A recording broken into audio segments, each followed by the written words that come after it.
Ditching the American dream. Face the facts. You're here because you want to know if you can afford to buy a home. You want to know what unexpected costs may come up. Maybe you're just starting to think about buying a home, but you didn't want the hassle of calling a bank, being pressured. You came to the right place. We're going to talk about renting versus buying a home and what to expect before you sign on the dotted line. If you're already a channel subscriber, welcome back. If you're new to this channel, subscribe, hit the bell to get more videos just like this. I want to give credit first to Hamper Yang, former financial advisor who inspired this video, as I used a lot of his information but converted it for Texas and this period of time.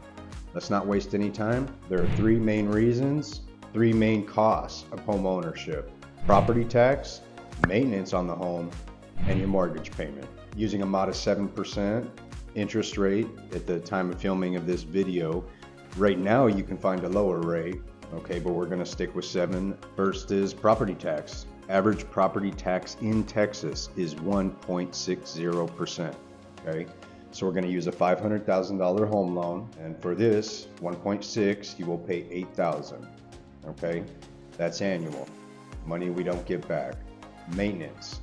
I mean, we suggest you set aside 1 to 2%. We'll go with 1% here. So 1% of $500,000 home, $5,000 per year to set aside. Easy numbers, right? So we have 2.6% or $13,000 a year, money we won't get back when buying a home compared to renting. Next up is the cost of the mortgage. Assuming a 20% down payment, we are left with 80% of the home's value. So putting down $100,000 and then we're financing $400,000, right? Easy math. Let's look at this from a different angle. If we put down a $100,000 down payment, what is that money doing for us? This is often called opportunity money. Okay, so maybe you invested that 100 grand in the stock market while renting instead of buying a home. That's the number we're using right now. Opportunity cost. This is usually based at a 5% cost. So we, out of the 100,000 down payment, we're taking 500,000, assuming that we lost money. Okay, this is a general rule of thumb for the US, okay? It's a little different in Texas. So assuming you put that 500,000 in the S&P 500 over the past 5 years, an average return is about 14.22%. So in Texas, homes values over 5 years, 48.40%. Big number in Texas. That's a difference of 34.18% or $34,180 over that 5 years. Like I said, Texas is way different from the US right now. We get the past 5 years, COVID, things like that. This is what we're living in. Okay, we can always make excuses or, oh, this period of time, this is how it is, 5 years, here's the numbers. Stocks have outperformed real estate generally, not in Texas. This is the cost of capital or a mortgage payment. So going back to our $400,000 home loan at a 7% interest rate, we have $28,000 per year in interest. If we add that to our 1.6 average property tax, $8,000, plus our 1% of maintenance, $5,000, we get a total of $41,000 per year, or 8.2% of our $500,000 home. So we have our 8.2% number we can apply to any home price to get our monthly cost. We take our $500,000 home price multiplied by 8.2, okay, cost of expenses, divided by 12 months in a year, we get our monthly payment, $3,416. So 8.2, this number works for any price, okay? This isn't exact dollar by dollar. This is a really good number range. So $300,000 home multiplied by 8.2 divided by 12 months in a year, $2,050. Okay, so there's your numbers. If you're able to take a similar home value and rent it for much cheaper, do it, right?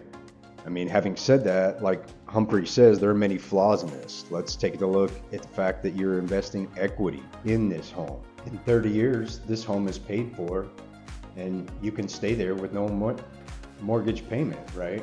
or sell it. It's a way for you to save without saving. And this home will most likely appreciate. We heard the Texas numbers out of this world the past 5 years. Some other benefits, fixed monthly payment. You know what you're going to pay and you can plan accordingly. If you're renting, your landlord can raise the rent on you and you may have to pay it to avoid the headache of moving, okay? Number two, you have control over your home. It's your space. You can do things you want to do, make modifications. Number three, the security of the landlord or owner deciding not to rent to you after the lease is up. I had this happen to me. I rented a home. I decided I would stay there another year. Talked to the owner. Yeah, sounds good. You took great care of the place. 60 days before, oh no, I decided to sell it. Okay, so for the last 60 days of my lease, I'm having inspectors and people in and out, people viewing the home at odd times and, got to leave the house. So lastly, inflation and capital appreciation helps you. In 10 years, the home you own may be worth 50% more instead of $300 or $3,000 mortgage payment monthly. 10 years from now, you may be paying $4,500. So you're locking into that rate. Home ownership just isn't about the cost of investment. It's also about a peace of mind, okay? Knowing you own the home, you can retire in it, and it's pride of ownership. So let's be fair and look at the other side of things with renting. First, flexibility. Say you can get a new job 45 minutes away, you don't want to drive. You can move and be 10 minutes away from your new job. Take the dog out for a break on your lunch, right? Number two, no taxes or maintenance. Life is just much more simple. The grass is cut, your water heater goes out, the guy's gonna come and fix it in the middle of the day and fix your plumbing or whatever. Number three, amenities. Places have gyms, coffee bars, pools. The biggest takeaway today is if you need to run the numbers and see if you can truly afford to buy a home, okay, and everything that comes with it. Use that 8.2% we gave you and you'll get a good idea. This is a Texas number, just to clarify, right? Humphrey did one as a total and the stocks outperformed the housing. It's a little different here. These are the current numbers now, okay, 8.2. So year to year renting could be a better choice for you until you're ready to commit to say 5 to 7 years. That's the number everyone says, commit 5 to 7 years. Let me know what you guys think about the numbers here. Is this what you expected? If you're thinking about buying a home in my area, get in contact with me. Call me, text me. We'll find a good fit and see you on the next one, guys.